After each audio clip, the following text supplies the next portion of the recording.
કેમ છો મારા ધોરણ 7ના વિદ્યાર્થીઓ? શું કરો બધા? મજામાં છો? આજનો આપણો વિષય સમાજ વિજ્ઞાન. આપણો એક જ વિષય છે, સમાજ વિજ્ઞાન. હે ને? નોટ અને પેન લઈને બેસી જાઓ, લખવાનું છે. દર વખતે કહેવાનું ના હોય. ચેપ્ટર 11.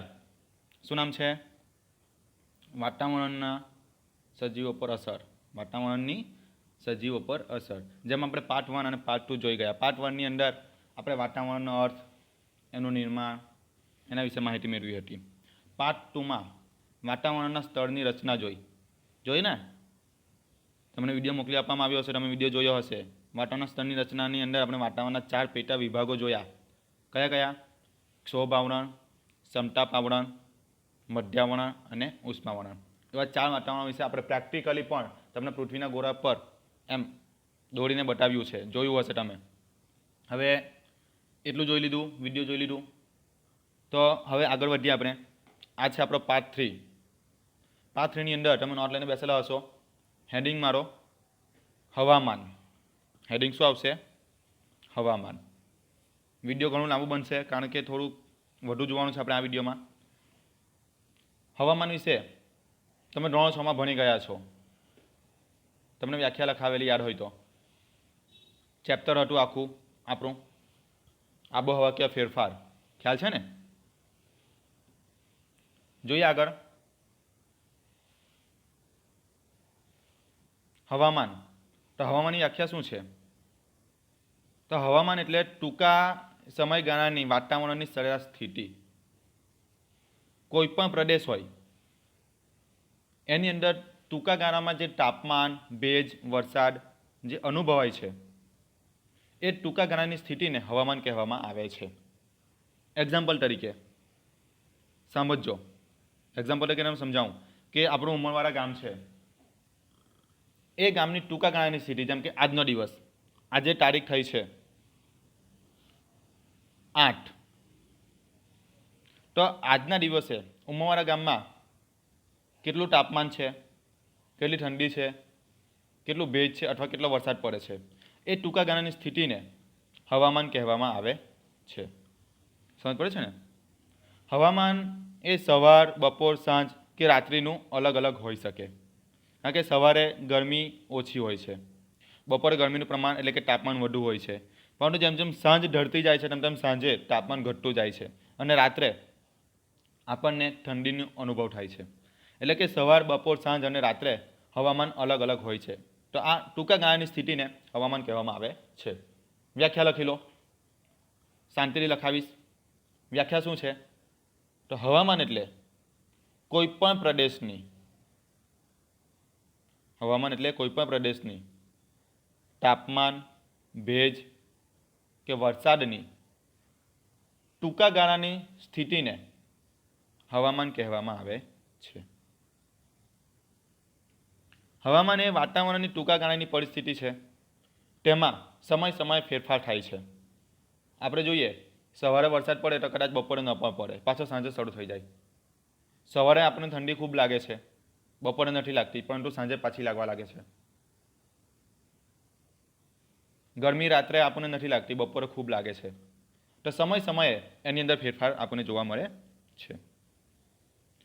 સવારે ઠંડી, બપોરે ગરમી, સાંજે વરસાદ, આવું બધું અલગ અલગ. આવું હવામાનમાં શક્ય છે.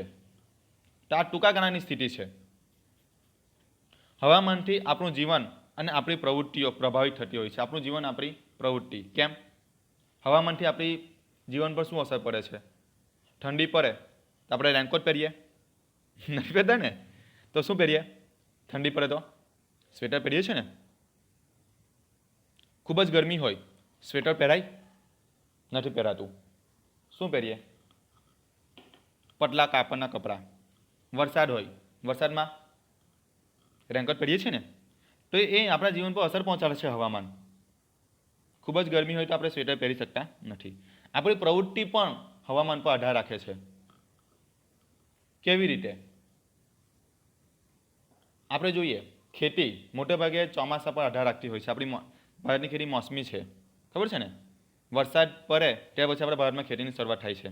ઉનાળામાં ખેતીનું પ્રમાણ ખૂબ ઓછું હોય છે ને? તો આ બધી પ્રવૃત્તિઓ પણ હવામાન પર આધાર રાખે છે. અને આ હવામાનને લગતા સમાચાર કોણ બહાર પાડે છે? તો દેશનું હવામાન ખાતું. દેશનું હવામાન ખાતું એ હવામાનને લગતા સમાચાર અને હવામાનના નકશા એ બહાર પાડે છે. આપણા ભારતના હવામાન ખાતાની મુખ્ય કચેરી દિલ્હીમાં આવેલી છે. યાદ રાખજો, લખી લેજો, તમને એક્ઝામ પૂછાશે. હવામાન ખાતાની કચેરી ક્યાં આવેલી છે? તો દિલ્હીમાં. તેને IMD તરીકે ઓળખવામાં આવે છે. IMD લખી લેજો. IMDનું પૂરું નામ ઇન્ડિયન મટીરિયોલોજી ડિપાર્ટમેન્ટ. ઇન્ડિયન મટીરિયોલોજી ડિપાર્ટમેન્ટ કહેવામાં આવે છે. અને આ સંસ્થા ભારતના જુદા જુદા 101 સ્થળો પર અવલોકન કેન્દ્રો ભારત અને એન્ટાર્કટિકામાં આવેલા છે. જુઓ, ભારતના જુદા જુદા 100 જેટલા કેન્દ્રો સ્થળો પર આના અવલોકન કેન્દ્રો આવેલા છે. અને એન્ટાર્કટિકા પર આપણા ભારતના 2 કેન્દ્રો આવેલા છે. હવે આ જે સંસ્થા છે IMD, એના 4 પ્રાદેશિક કેન્દ્રો, પ્રાદેશિક એટલે કે 4 સ્થળોએ એના કેન્દ્રો આવેલા છે હવામાન ખાતાના. એક મુંબઈ, એક કલકત્તા, એક નાગપુર અને એક પુણેમાં એ હવામાન ખાતાના કચેરીના 4 કેન્દ્રો આવેલા છે. હવામાન વિશે તમને સમજાવું. લાઈવ જોઈએ આપણે, લાઈવ હવામાન. જો વિદ્યાર્થી મિત્રો, આ છે ગૂગલ. ગૂગલની અંદર આપણે સર્ચ કરવાનું છે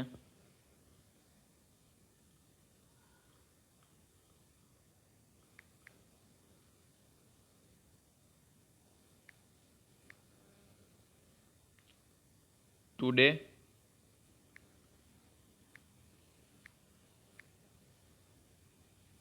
વેધર ઇન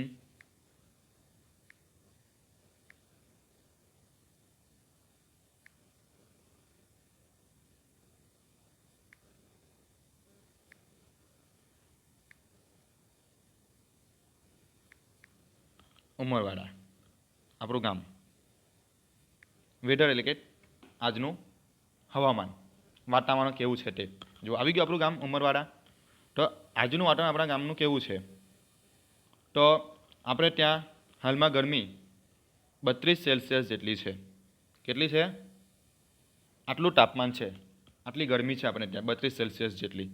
આખા દિવસની આપણે પરિસ્થિતિ જોઈએ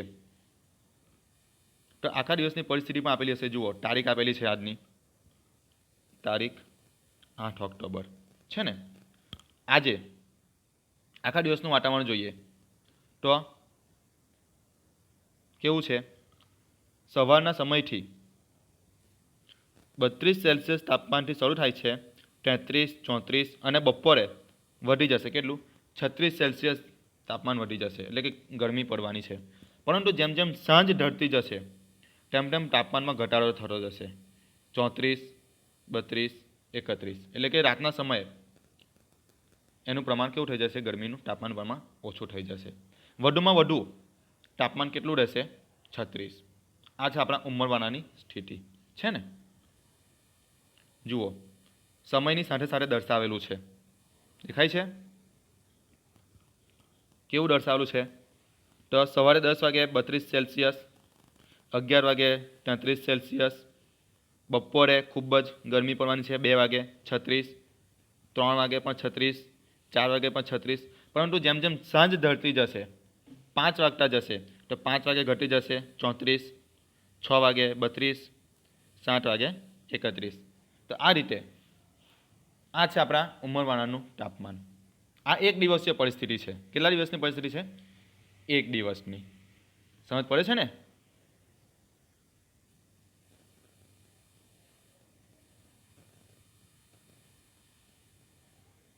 તો વિદ્યાર્થી મિત્રો, આ હતું આપણા ગુજરાતનું આપણે ઉમરવાડા ગામનું 1 દિવસીય હવામાન. ઓકે, ચલો હવે બીજું હેડિંગ મારો, આબોહવા. આબોહવા અને આગળ આપણે જે જોઈ ગયા હવામાન, એ બંનેની વ્યાખ્યા સેમ જ છે.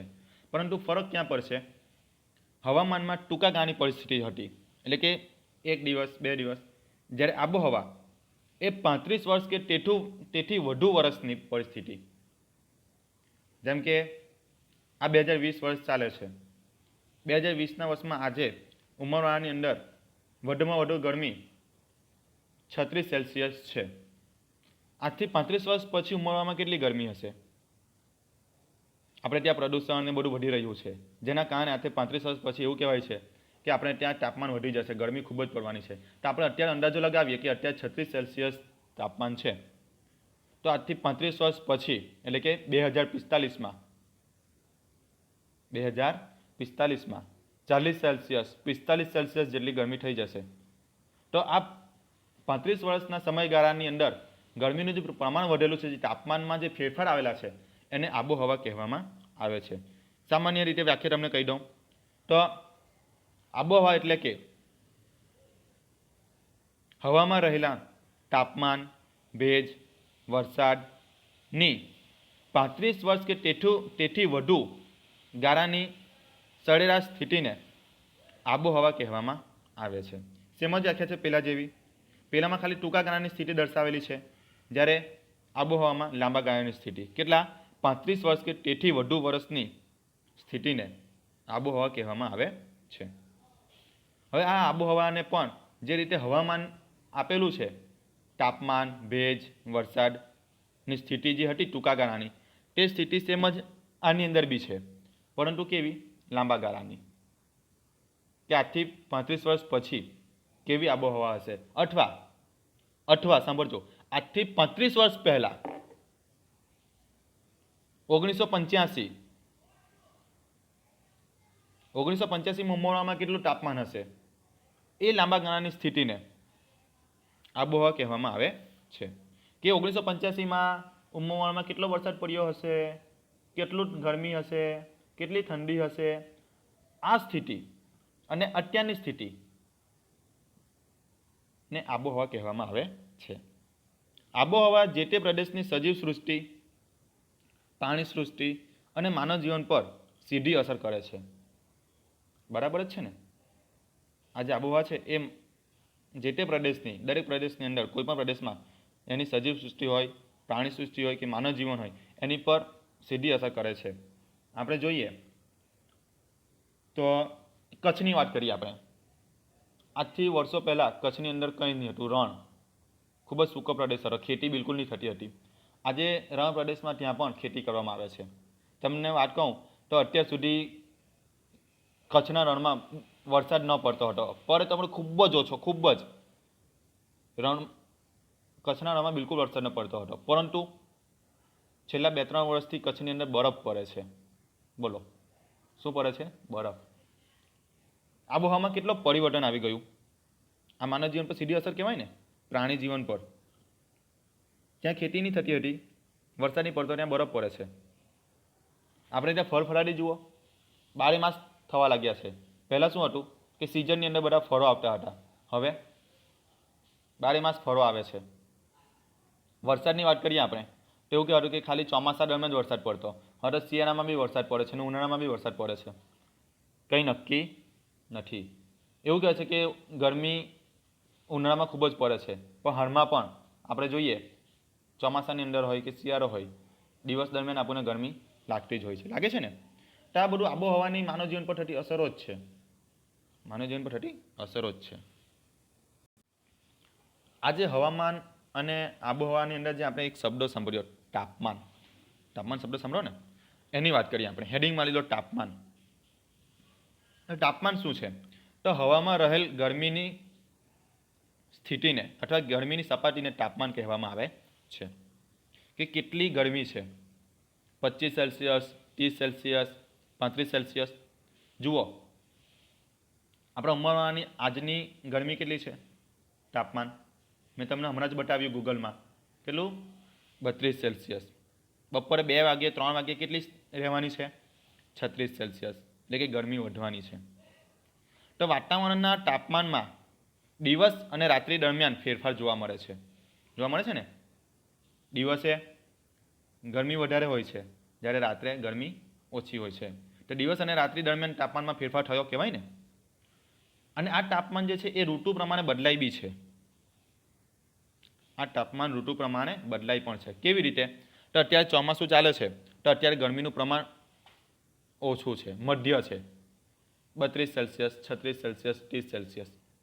શિયાળો આવશે તો ગરમી ઘટી જશે. શિયાળો આવશે એટલે તાપમાન કેવું થઈ જશે? ઘટી જશે. આની કરતાં પણ ઓછી ગરમી થઈ જશે. કેમ કે શિયાળામાં શાનું પ્રમાણ વધી જશે? ઠંડીનું પ્રમાણ વધી જશે. ઠંડીનું પ્રમાણ વધે એટલે કેનો મતલબ ગરમીનું પ્રમાણ પણ ઘટી જાય ને. પરંતુ શિયાળો પૂરો થાય માર્ચ મહિનામાં એટલે કઈ ઋતુ આવશે? ઉનાળો. તો ઉનાળામાં શાનું પ્રમાણ વધશે? ગરમીનું પ્રમાણ. એટલે કહેવાનો મતલબ તાપમાન વધી જશે 40 સેલ્સિયસ, 45 સેલ્સિયસ, એટલે કે ખૂબ જ વધુ ગરમી પડશે. તો આ જે તાપમાન છે એ ઋતુ પ્રમાણે બદલાય છે. શિયાળા કરતાં ઉનાળામાં તાપમાન ખૂબ જ ઊંચું હોય છે, વધુ હોય છે, એટલે કે ગરમીનું પ્રમાણ ખૂબ જ વધુ હોય છે. સૂર્યઘાત એ તાપમાનના વિતરણને અસર કરતો મહત્વનું પરિબળ છે. શું? સૂર્યઘાત. સૂર્યઘાતનું પ્રમાણ વિષુવવૃત્તથી ધ્રુવો તરફ ઘટે છે. વિષુવવૃત્તથી ધ્રુવો તરફ ઘટે છે એટલે વિષુવવૃત્ત પર સૂર્યના કિરણો સીધા પડે છે એટલે ત્યાં ગરમીનું પ્રમાણ વધુ હોય છે.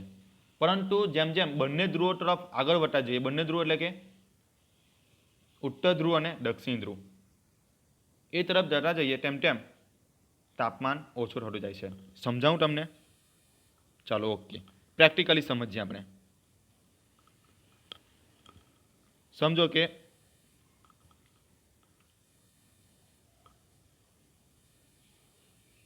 આ છે પૃથ્વી, આ શું છે?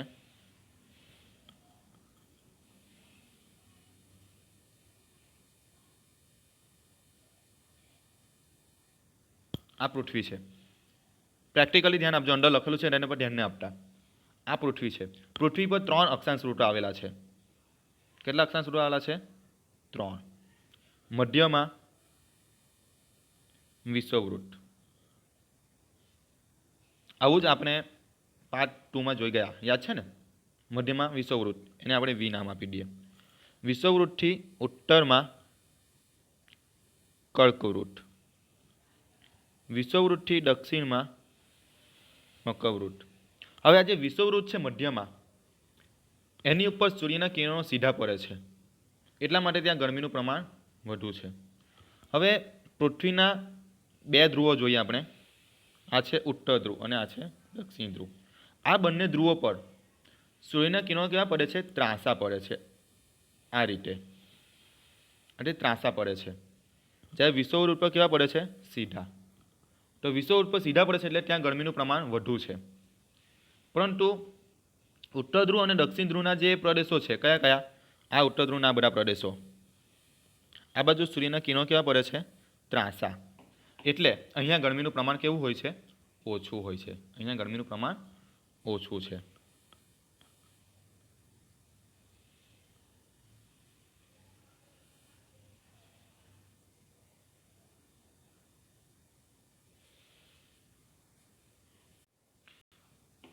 તો આ રીતે પૃથ્વીના જે વિષુવવૃત્ત આવેલું છે મધ્યમાં, ત્યાં ગરમીનું પ્રમાણ વધારે છે, જ્યારે ધ્રુવો પર એનું પ્રમાણ, તાપમાનનું પ્રમાણ કેવું છે? ઓછું છે. સૂર્યના કિરણો ત્યાં સુધી ત્રાંસા પડે છે એટલે કે ગરમી ઓછી છે. આ કારણે ધ્રુવ પ્રદેશો બરફથી ઢંકાયેલા છે. એટલે કે ધ્રુવ પ્રદેશો કયા કયા? ઉત્તર ધ્રુવ અને દક્ષિણ ધ્રુવ. પૃથ્વીના જે નીચેના ભાગ અને ઉપરના ભાગ છે ને એ શાનાથી ઢંકાયેલા છે? તો બરફથી ઢંકાયેલા છે. કારણ કે ત્યાં સૂર્યના કિરણો બરાબર પહોંચી શકતા નથી એટલે ત્યાં ગરમી પડતી નથી. અને ગરમી ન પડે એટલે તે પ્રદેશ કેવો હોય છે? ઠંડો. એટલે બરફથી ઢંકાયેલા છે. જો પૃથ્વી પર તાપમાન વધી જાય તો ખેતી પાકો ઉગી શકે નહીં. તાપમાન એટલે કે જો પૃથ્વી પર ખૂબ જ ગરમી વધી જાય તો ખેતી થઈ શકે નહીં. એટલે કે દુકાળ પડે. શું પડે? દુકાળ. શહેરોમાં ગામડા કરતાં વધારે તાપમાન અનુભવાય છે. સાંભળજો, શહેરોમાં તાપમાન વધુ અનુભવાય છે. શાના કરતાં? ગામડા કરતાં. કેમ?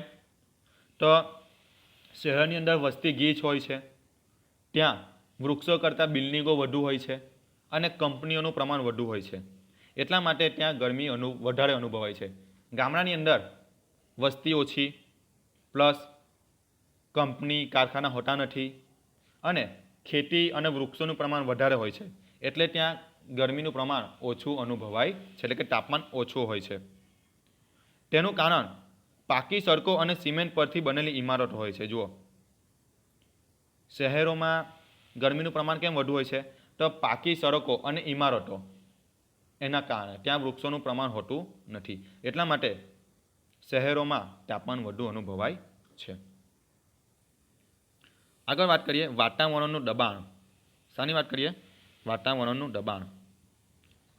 તો પૃથ્વીની આસપાસ હવાના સ્તરને વજન હોય છે. હવાનું સ્તર આપણી આજુબાજુ આપણે જે ઉભેલા છે ને પૃથ્વીની, આપણે પૃથ્વીની ખૂબ જ નજીક છે, તો ત્યાં વાતાવરણનું દબાણ જોઈએ. કેમ? તો આપણી આજુબાજુ અન્ય ઘણા ઝેરી વાયુઓ પણ આવેલા છે જે આપણને નુકસાન કરતા છે. હવાના વિસ્તાર સ્તર તેના વજન પ્રમાણે પૃથ્વી સપાટી પર દબાણ કરે છે. તેને વાતાવરણનું દબાણ કહે છે. આપણું આ જે હવાનું સ્તર છે ને અહીંયા આગળ હવાનું પ્રમાણ ખૂબ જ વધુ છે જે પૃથ્વી સપાટી પર દબાણ કરે છે, અને એ દબાણને વાતાવરણનું દબાણ કહે છે. સમુદ્ર સપાટી પર વાતાવરણનું દબાણ સૌથી વધારે હોય છે. જુઓ, સમુદ્ર સપાટી પર વાતાવરણનું દબાણ સૌથી વધારે છે, કારણ કે પવનનું પ્રમાણ સમુદ્ર સપાટી પર જ વધારે જોવા મળે છે. જેમ જેમ પૃથ્વી સપાટીથી ઊંચાઈ તરફ જતા જઈએ, ઊંચાઈ એટલે કે અવકાશમાં ઉપર, તેમ તેમ વાતાવરણમાં દબાણ ઘટે છે. કેમ વાતાવરણમાં દબાણ ઘટે છે? કારણ કે ત્યાં હવાનું પ્રમાણ પણ ઘટે છે, હવા પાતળી થતી જાય છે, એટલે વાતાવરણનું દબાણ પણ ઘટે છે. વધારે તાપમાનવાળા પ્રદેશમાં વાયુઓ ગરમ થઈને ઉપર તરફ ગતિ કરે છે. જુઓ, વધારે તાપમાનવાળા પ્રદેશમાં વાયુઓ ગરમ થઈને, આપણે ત્યાં ઘણા બધા વાયુઓ છે જે ગરમ છે, કાર્બન ડાયોક્સાઇડ, મિથેન, એ બધા વાયુઓ ઉપર તરફ એટલે કે અવકાશમાં ગતિ કરે છે અને હલકું દબાણ રચાય છે. હલકું એટલે કે ત્યાં અન્ય વાયુનું પ્રમાણ વધી જાય છે અને હવાનું પ્રમાણ ઘટી જાય છે. હલકું દબાણ વાદળછાયા વાતાવરણ અને ભેજયુક્ત ઋતુ સાથે જોડાયેલા છે. શાની સાથે? આ હલકું દબાણ શાની સાથે જોડાયેલા છે? તો વાદળછાયા અને ભેજયુક્ત ઋતુ સાથે. વાદળછાયા ખબર છે ને, વરસાદ પડે છે તે વાદળો કાળા કાળા, અને ભેજયુક્ત એ વરાળના જ બનેલા હોય છે ને, પાણીના બનેલા હોય છે વાદળ, તો એની સાથે જ જોડાયેલા હોય છે. ઓછા તાપમાનવાળા પ્રદેશોમાં વાતાવરણ ઠંડુ હોય છે. ઓછા તાપમાન એટલે કે ઓછી ગરમીવાળા પ્રદેશોમાં વાતાવરણ કેવું હોય છે? ઠંડુ હોય છે. જ્યાં ઓછી ગરમી હોય, ઓછું તાપમાન હોય, ત્યાં ઠંડીનું પ્રમાણ કેવું હોય છે? વધુ હોય છે. એટલે કે ત્યાંનું વાતાવરણ ઠંડુ હોય છે, માટે ત્યાં ભારે દબાણ હોય છે. ઠંડા વાતાવરણમાં દબાણ કેવું હોય છે? ભારે હોય છે. તો વિદ્યાર્થી મિત્રો, આ વિડીયોમાં આપણે હવામાન જોયું, આબોહવા જોઈ, તાપમાન જોયું અને વાતાવરણનું દબાણ જોયું. હવે આગળ જોવાનું છે પવનો. તો પૃથ્વીની આજુબાજુ વિતરાઈને આવેલી જે ગતિશીલ હવા છે, ગતિશીલ એટલે કે એક જગ્યાએથી બીજી જગ્યાએ ગતિ કરે, એને પવનો કહેવામાં આવે છે. ખબર છે ને, પવન તો તમે અનુભવ્યો જ હશે. હવાની લહેરકી, જે આજુબાજુ વિતરાઈને આવેલી ગતિશીલ હવા એક જગ્યાએથી બીજી જગ્યાએ જાય છે, વૃક્ષોને હલાવે છે, ખબર છે ને, એને પવન કહેવાય છે. સામાન્ય રીતે પૃથ્વી પર નિર્માણ થતા હવાના હલકા અને ભારે દબાણો, તેને મુખ્ય 3 પ્રકારો છે. આ પવનોના મુખ્ય કેટલા પ્રકારો છે? 3. લખી લેજો. નંબર 1 કાયમી પવનો, નંબર 2 મોસમી પવનો, અને નંબર 3 દૈનિક અથવા સ્થાનિક પવનો. કાયમી પવનો જે હંમેશા વાતા રહે છે, મોસમી પવનો જે મોસમ પ્રમાણે બદલાય છે, અને દૈનિક અને સ્થાનિક પવનો એટલે કે હવાના હલકા દબાણના કારણે ઓછો પવન આપણે જે નથી જોતા, રસ્તે હાલતા ચાલતા જોઈએ છે, તે સ્થાનિક પવનો કહેવાય છે. જો અહીંયા આગળ એક આલેખ આપેલો છે પવનોનો. આ છે કાયમી પવન, મોસમી પવન અને દૈનિક અથવા સ્થાનિક પવન છે ને. કાયમી પવનમાં વ્યાપારી, પશ્ચિમ્ય અને ધ્રુવીય પવન છે. મોસમી પવનોમાં ઉનાળાના મોસમી પવન અને શિયાળાના મોસમી પવન. જ્યારે દૈનિક કે સ્થાનિક પવનોમાં દરિયાઈ, જમીન લહેરો અથવા પર્વતીય ખીણની લહેરો. પરંતુ વિદ્યાર્થી મિત્રો, આ વિડીયો અહીંયા આપણે પૂરું કરવાનું છે. આ પવનો વિશે આપણે નેક્સ્ટ વિડીયોમાં થોડું વિસ્તારથી જોઈશું. દરેક પવનો વિશે આપણે વિસ્તારથી જોવાનું છે. એટલે આ વિડીયો અહીંયા આગળ પૂરું કરીએ. પણ યાદ રાખજો, હેડિંગ લખી રાખો પવનો. એના વિશે આપણે નેક્સ્ટ વિડીયો એટલે કે પાર્ટ 4 ની અંદર જોઈશું. આ હતું આપણું પાર્ટ 3. ઓકે, તો વિડીયો આપણે અહીંયા આગળ પૂરું કરીએ. ચલો આવજો.